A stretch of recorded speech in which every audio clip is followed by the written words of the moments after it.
because coal slime has many adverse conditions, such as high moisture, high viscosity, high water holding capacity, and low caloric value, it is difficult to realize industrial application and has been rejected by power users for a long time.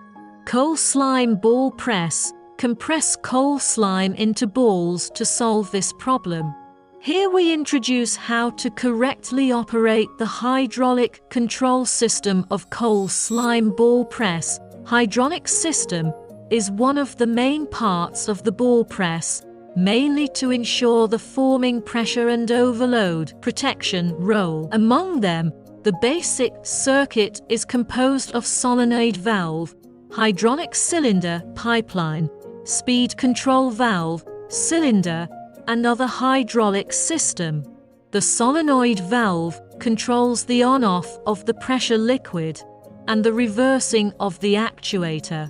The cylinder is the basic part of the actuator to bear the load, output power and torque.